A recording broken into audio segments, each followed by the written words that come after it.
जय सिया राम। तो कल तक हमने अपने प्यारे कथा रसिक श्री सीताराम जी को श्रवण कराया कि किस तरह राधा रानी को कृष्ण जी ने अपने सामने बिठवा लिया युक्ति लगाकर, और खूब प्रेम से उनके दर्शन करे जा रहे हैं और गिरिराज जी उठा रखे हैं। खूब आनंद हो रहा है वहां तो। बेशक कितना ही तूफान बाहर आए, लेकिन अंदर गिरिराज जी के नीचे तो खूब आनंद चल रहा है। गोपियां खूब प्रेम भाव से कृष्ण जी को हंसा रही हैं, कभी उनसे विनोद कर रही हैं, कभी खूब प्रेम भाव से उनके दर्शन कर रही है। खूब आनंद है। भक्त और भगवान बहुत ही निकट आ गए हैं इस लीला के कारण तो, इंद्र जी के कारण, उनके कोप के कारण तो अब राधा रानी ने गिरिराज जी उठाए। ऐसा तर्क दिया गोपियों ने कि कृष्ण जी ज्यादा अभिमान मत कीजिए आप अपने बुझाव पर कि आप में इतना बल है कि गिरिराज जी उठाया हुआ है। गिरिराज जी तो हमारी प्यारी राधा रानी ने उठाया हुआ है, उनका बल है ये। कृष्ण जी कहे कि कैसे सिद्ध करोगे तुम ये? सामने दिख रहा है कि हमने उठा रखा है, तुम कहती हो राधा रानी ने उठाया हुआ है। तब गोपियों ने खूब प्रेम भाव से उनसे पूछा, अच्छा एक बात बताएं, आप और राधा रानी अलग हो क्या, या एक प्राण दो देह है? तो कृष्ण जी ने कहा, हाँ हाँ, हम दोनों तो एक ही हैं। देखने में अलग लगते हैं लेकिन हम तो एक ही हैं। राधा जी में मैं समाया हुआ हूँ और मुझ में राधा रानी। तो गोपियों ने पूछा, अच्छा तो बताएं जरा, राधा रानी के कौन सी साइड पे आप है और कौन सी साइड राधा रानी? तब कृष्ण जी ने कहा, मैं तो राधा रानी के राइट साइड पे हूँ, राधा रानी बाईं ओर है। तब उन्होंने कहा, अच्छा ठीक है, तो अब अपने में बताएं, आपके में कौन सी साइड है राधा रानी और आप कौन सी साइड है? तब उन्होंने कहा, हमारे में भी बाया अंग हमारा राधा रानी का है और दाया हमारा। तब गोपियां बहुत हंसी और कहा, अच्छा तो गिरिराज जी कौन से हाथ पे उठाए हैं आपने? अब कृष्ण जी संकोच में कहा, बाएं हाथ पे। तब गोपियों ने कहा, अच्छा लेकिन बाया हाथ तो राधा रानी का है, क्योंकि आपका बाया अंग तो राधा रानी का है। बाया चरण, बाया हाथ, ये सब तो राधा रानी का है, उन्हीं का हाथ है। मतलब कि आपको नाम लेना था गिरिधारी, लेकिन सारा वेट, सारा बोझ राधा रानी पे डाल दिया। ज्यादा शौक था तो अपने दाएं हाथ पे उठाते ना गिरिवर को, बाएं पर क्यों उठाया? मतलब कि राधा रानी ने ही उठाया है गिरिराज जी। तब तो कृष्ण जी बेचारे बहुत संकोच में कि बात तो ये सही कह रही हैं, बाया अंग तो राधा रानी का ही है, तो सारा वेट तो राधा रानी ने उठा रखा है। कहा, ठीक है, हम नहीं जीत सकते तुमसे, हम हारे तुम जीते। तो इस तरह से खूब विनोद करनी है सब गोपियां श्री कृष्ण जी के साथ। कभी नाचती हैं, कभी उन्हें मधुर मधुर गीत सुनाती हैं, कभी विनोद करती हैं। लेकिन कृष्ण जी की लीलाएं सब माधवी जी देख तो रही हैं, लेकिन कृष्ण जी माधवी की ओर नहीं देख रहे। सबकी ओर देखते हैं, सबकी ओर देखकर मुस्कुराते हैं, सबसे बात करते हैं, एक केवल माधवी जी की ओर नहीं देखते। माधवी जी के मन में बहुत ग्लानि कि हमसे बहुत अपराध हुआ, इसलिए आज ऐसा हो रहा है। ये सबसे बात करते हैं, सबकी ओर देखते हैं, लेकिन मेरी ओर नहीं देख रहे हैं। अब तो इन्हीं सब के बीच 7 दिन बीत गए। इंद्र जी की हार हुई, क्षमा मांगने आए वे कि हमसे भारी भूल हुई, हमने अभिमान किया। तो सब कुछ शांत कर दिया, पूर्ववत कर दिया। तो अब कृष्ण जी ने भी उन्हें क्षमा किया बहुत जल्दी से। क्यों? क्योंकि उनके कारण भक्त और भगवान का मिलन हुआ, इतना सुंदर समय बिताया भक्त ने भी भगवान ने भी साथ में। तो इसने क्षमादान दिया इंद्र को और कहा अब सबको कि ठीक है, सब कुछ शांत हो गया है, हम गिरिराज जी रखने वाले हैं, सब अब बाहर निकलिए। सब जगह शोर और सबको बाहर निकाला जा रहा है गिरिराज जी से। लेकिन माधवी जी तो यहाँ सुध बुध खोए खड़ी हैं।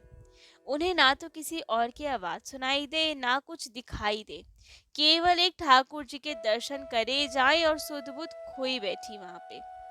कुछ ना पता चला उन्हें, और शायद बाकी किसी का भी ध्यान नहीं गया उन पे। सब लोग बाहर भाग गए, लेकिन माधवी जी वहीं रह गई। वो कृष्ण जी को देखती ही रह गई। अब तो कृष्ण जी ने भी देख लिया कि ये रह गई। पूरे गिरिराज जी के नीचे केवल कृष्ण जी और माधवी जी, बाकी सब चले गए। अब कृष्ण जी चाहते तो नहीं थे उनसे बात करना, ना उनकी ओर देखा।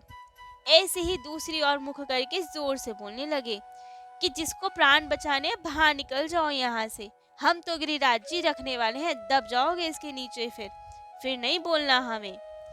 लेकिन माधवी जी को तो सुनाई ना दे कुछ। फिर से बोला उन्होंने कि बाहर निकलो अब सब, हम गिरिराज जी रखने वाले हैं। तब जाके कहीं माधवी जी को चेतना आई कि शायद हमसे कुछ बोला जा रहा है। तब तो माधवी जी ने उनसे बहुत क्षमा याचना की और कहा कि हमसे बहुत अपराध हो गया है, हम समझ नहीं पाए आपको। माँ ने बचपन से जो सिखाया उसी के परिणाम था ये कि हमने इतनी दुष्टता की।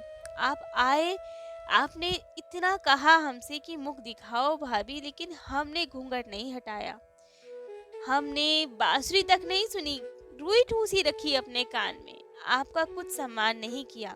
हमसे बहुत अपराध हो गया, हमें क्षमा करो। एक बार तो हमारी ओर देखो, सब गोपी की ओर देखते हो, सबको अपना मानते हो, हमें भी तो अपनाओ। लेकिन कृष्ण जी तो कोई बात ही ना करे, मुंह फेर के खड़े रहे। माधवी जी ने बहुत विनती की, बहुत रोई, लेकिन कृष्ण जी पे कोई प्रभाव नहीं पड़ा। तब तो अंत में माधवी जी ने कहा ठीक है, आपको नहीं देखना तो कोई बात नहीं, आपसे विरह से तो अच्छा है मैं इन गिरिराज जी के नीचे दब के ही मर जाऊं। चले जाएं आप, यही छोड़ जाए मुझे, मैं यही दब के प्राणों का अंत करूंगी। तब तो हमारे करुणा निधान है ये सरकार, कैसे ना पिघले। तब तो कृष्ण जी ने कहा, बिना देखे ही कहा, लेकिन देखा नहीं उनकी ओर, लेकिन बहुत मधुरी वाणी में कहा कि माधवी आप चिंता ना करें, जितनी कृपा आपको होनी थी, जितनी कृपा मिलनी थी इस जन्म में वो मिल चुकी है, बाकी और कृपा नहीं मिलेगी अब यहाँ। उन्होंने कहा दुर्भाग्य व्यक्ति का बार बार दरवाजा खटकाता है कि कभी तो खोलेगा, लेकिन सौभाग्य केवल एक बार दरवाजा खटकाता है। मैंने तो तुम्हें बहुत बार बोला, बहुत बार आया तुम्हारे पास, बहुत कृपा करनी चाहिए, लेकिन तुमने नहीं माना। उन्होंने कहा मैं प्रत्येक जीव के जीवन में एक बार तो अवश्य आता हूँ, अवश्य उस पर कृपा करने के लिए उसका आवाहन करता हूँ, उसे बुलाता हूँ। यदि अब वो सत्संगी होगा, कथा सुनता होगा, साधु संग किया होगा उसने, तो अवश्य पहचान जाएगा कि हम कृपा करना चाह रहे हैं और फटाफट अपना हृदय का दरवाजा खोलेगा। लेकिन यदि कोई सत्संगी नहीं हो, विमुख जन हो, तो वे तो हमें गवा ही देगा, खो बैठेगा, फिर दोबारा नहीं आएंगे हम उसके पास। वही तुमने किया है, तो इस जन्म में अब तुम खो चुकी हो हमें, अब तुम्हें क्षमा दान तो अवश्य मिलेगी, परंतु इस जन्म में नहीं, तुम्हें कलयुग में जन्म लेना पड़ेगा, खूब भक्ति करनी पड़ेगी और अंत में फिर मेरी प्राप्ति होगी। तब तो माधवी जी बहुत रोई और कहा कि भगवान कलयुग तो बहुत कठोर है, मैं तो भूल जाऊंगी वहां जाके आपको, इतना कराल होता है कलयुग, वहां के तो लोग भी ऐसे, परिस्थितियां ऐसी, ऐसा दंड तो ना दीजिए। तब कृष्ण जी ने कहा नहीं नहीं, दंड नहीं है ये, मैं हमेशा सोचता था कि किस भक्त को भेजूं कलयुग में जो वहां पे भक्ति का प्रचार कर पाए, तो मिली। इन्होंने कहा नहीं भगवान, मैं तो भक्त कहाँ आपकी, कोई भक्ति थोड़ी है मुझ में। लेकिन कृष्ण जी ने समझाया कि बहुत भक्तों को भेजा है मैंने कलयुग में, स्वयं प्रहलाद जी को भेजा है, नारद जी को भेजा है, बहुत भक्तों को भेजा है, लक्ष्मण जी को भी भेजा था, सबने भक्ति का प्रचार तो किया, परंतु स्त्री भक्त का अभी अभाव रह गया। स्त्रियों में कैसे आश्वासन हो कि हमें भी ठाकुर जी की प्राप्ति हो सकती है, उनके लिए आदर्श कौन स्थापित करे। ऐसा भक्त चाहिए मुझे, जो अब तुम बनोगी, तुम वहां जाके स्त्रियों में भी आदर्श स्थापित करोगी कि कैसे ठाकुर जी की प्राप्ति हो सकती है सबको, स्त्रियों को भी। तो इसलिए अब तुम्हें कलयुग में जाकर हमारा ये काम करना पड़ेगा। इस जन्म में तो तुमने हमारी इच्छा पूरी नहीं की ना, नहीं देखने दिया था हमें मुख, अगले जन्म में तो हमारी इच्छा पूरी करोगी, यही इच्छा है, इसी में हमारी प्रसन्नता है। तुम वहां जाके खूब भक्ति करो, हम तुम्हारे साथ सदा रहेंगे, अंत में हमें ही प्राप्त करोगी तुम्हें, हमें तुम्हें कोई अलग नहीं कर पाएगा, निश्चिंत रहो, भक्ति का बीज बहुत बढ़िया से उत्पन्न होगा, सब जगह फैलेगी उसकी बेल। तो अब माधवी जी क्या कहती, जो आज्ञा कहना पड़ा। और अब कृष्ण जी ने उन्हें बाहर निकाला और गिरिराज जी को रख दिया। अब तो सब पुनः अपने अपने घरों को लौटे, लेकिन अब माधवी जी बिल्कुल बदल चुकी थी। जहाँ पहले उन्हें कृष्ण जी की चर्चा भी सुननी नहीं पसंद थी, अब तो अपनी सासू माँ से कह कह कर उनके चरित्र श्रवण करती थी, बाल लीलाएं श्रवण करती थी, क्या क्या हुआ, गोकुल लीला, वृंदावन की लीला सब सुनती थी, क्योंकि उनके सामने तो कोई लीला नहीं हुई, बचपन से कोई लीला सुनी ही नहीं उन्होंने, तो अब आग्रह पूर्वक सुना करती थी। जब इनके पति रात को आते थे तो उनसे पूछा करती थी कि आज क्या हुआ, कहाँ गए, कौन कौन सी लीला हुई। जब श्री कृष्ण जी उनकी गली में से जाते थे, अपनी सासू माँ से कहती थी कि कब जाएंगे हमारी गली में से श्री कृष्ण जी, तब वो बताती थी कि इस दिन जाएंगे। पहले से ही तैयारी करके रखती थी। जहाँ पहले एक आरती की थाल सजी थी, यहाँ तो ये पूरी दिवाली मनाती थी, बढ़िया पकवान बनाया करती थी, खूब फूल माला सजाया करती थी कि आज श्री कृष्ण जी यहाँ से जाएंगे, खूब उत्साहित रहती थी। लेकिन श्री कृष्ण जी वहां से जाते अवश्य थे, लेकिन तब भी माधवी जी की ओर नहीं देखते थे, सबकी ओर देखते थे। इनके हाथों से फूल तो अब कम झड़ते थे, अश्रुधारा ज्यादा बहती थी। अश्रु बहते बहाते श्री कृष्ण जी के दर्शन करती थी कि कितना विरह हो रहा है, ये हमें नहीं देखते। और जब श्री कृष्ण जी चले जाते थे तो सब तो वहां की रच लगाती ही थी, लेकिन ये तो और वहीं पे ही लौटा करती थी। सबके जाने के बाद जहाँ जहाँ श्री कृष्ण जी के चरण पड़े वहां लौटा करती थी कि इनकी चरण रज सब जगह लगे हमारे। इतना प्रेम हो गया था श्री कृष्ण जी से। परंतु अब ये सब लीलाएं भी बहुत समय तक नहीं चल पाई। श्री कृष्ण जी 11 वर्ष के हुए, 3-4 साल ही और बीते होंगे, तभी एक दिन अचानक इन्हें रोने गाने की आवाज आई। बाहर आके देखा तो सब रो रहे हैं, इनकी सासू माँ सर पकड़ के रो रही हैं, इनके पति बहुत रो रहे हैं, ससुर बहुत रो रहे हैं। उन्होंने पूछा कि क्या हो गया, सब कुशल मंगल तो है, सब क्यों रो रहे हैं, क्या हो गया यहाँ। तब तो सासू माँ ने बताया कि कृष्ण जी जा रहे हैं, रात को अक्रूर जी आए और कृष्ण जी को वो ले जा रहे हैं सदा के लिए हमसे दूर। अब तो इनको मूर्छा सी छाने लगी कि ये सब क्या हो गया, कहाँ जा रहे हैं हमारे कृष्ण जी, कोई रोकता क्यों नहीं है उन्हें। तब सासू माँ ने बताया कि कोई नहीं रोक पा रहा उन्हें, नंद बाबा यशोदा मैया तक नहीं रोक पा रही उन्हें, तो हम कैसे रोकेंगे। माधवी जी ने कहा ऐसे कैसे हो गया, क्यों नहीं रोक पा रहे। तब उन्होंने बताया कि अक्रूर जी कहते हैं कि कृष्ण जी नंद बाबा के पुत्र नहीं, माता यशोदा की संतान नहीं, वे तो वासुदेव और देवकी के पुत्र हैं, इसलिए ले जा रहे हैं उन्हें। अब तो माधवी जी बेसुध होके दौड़े जाएं कि कहाँ है कृष्ण जी, कौन ले जा रहा है उन्हें। तब तो कृष्ण जी रथ में बैठ चुके थे, जा रहे थे। सारी गैया सारी गोपियां उनके आसपास, सबको संभालते, सबको हटाते, रास्ते से प्रेम से चुप कराते और कहते कि 2 दिन में आ जाऊंगा, इतना मत विलाप करो। सखी उन्हें कुछ न कुछ जुगत लगा के राधा रानी के पास लेके गए उन्हें। राधा रानी तो मूर्छित। कृष्ण जी ने उन्हें जगाया, चैतन्य किया, बताया कि जाना कितना आवश्यक है। राधा रानी के तो आंसू ना रुके। तब कृष्ण जी ने अपनी 3 वस्तु राधा जी को भेंट की और कहा इन्हें अपने पास रखना। एक अपनी बांसुरी कि तुम ही नहीं होगी तो मैं द्वारिका में बांसुरी किसको सुनाऊंगा, मथुरा जा रहा हूँ वहाँ किसको बांसुरी सुनाऊंगा मैं, नहीं चाहिए बांसुरी, तुम रखो अपने पास।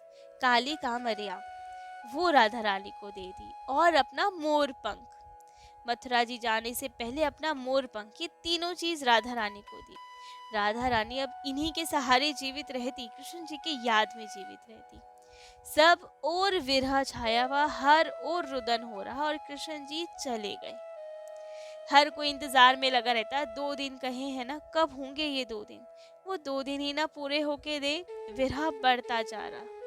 सब जैसे ना तैसे एक दूसरे को संभालते, इसी आशा में कि 2 दिन बाद जब कृष्ण जी ने कहा है ना आएंगे, तो कभी तो आएंगे, कभी आएंगे, पता नहीं उनके 2 दिन कब होंगे, लेकिन आएंगे अवश्य जब कहा है तो।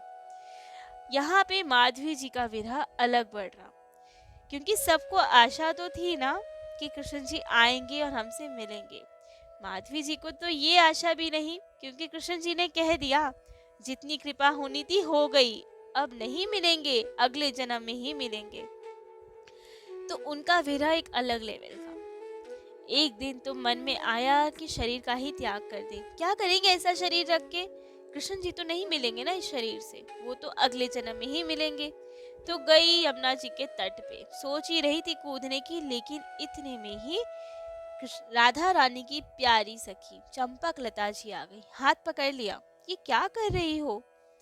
तब तो इन्होंने रोते रोते सब बताया। उन्होंने कहा कि विरह तो सबको ही है, तुम प्राण देने पे क्यों आती हो, जब ठाकुर ने कहा है तो आएंगे भी अवश्य ना। तब माधवी जी ने बताया कि आएंगे लेकिन हमसे नहीं मिलेंगे। सारी सिचुएशन समझाई उन्हें कि हमसे तो एक और जन्म लेना पड़ेगा उनको प्राप्त करने के लिए, तो जीवन का क्या करें हम। तब चंपक लता जी ने खूब प्रेम से उन्हें समझाया और कहा चिंता मत करिए, हमारी राधा रानी है ना, उनके पास हर चीज का सोल्यूशन है, उनके पास चलते हैं, वो कुछ ना कुछ सोल्यूशन अवश्य देंगी जिससे कि सब सरल हो जाएगा। तो अब राधा रानी क्या सोल्यूशन देती है जिससे कि उनका अगला जन्म थोड़ा आसान हो पाए। क्या श्री कृष्ण जी सच में वृंदावन वापस आते हैं, अपनी गोपियों से मिलते हैं, जैसा वे कह के गए हम अवश्य आएंगे। क्या माधवी जी को पुनः दर्शन होते हैं उनके, ये सब हम अपने कथा रसिक श्री सीताराम जी को कल श्रवण कराएंगे। आज के लिए इतना ही। जय जय श्री सीताराम।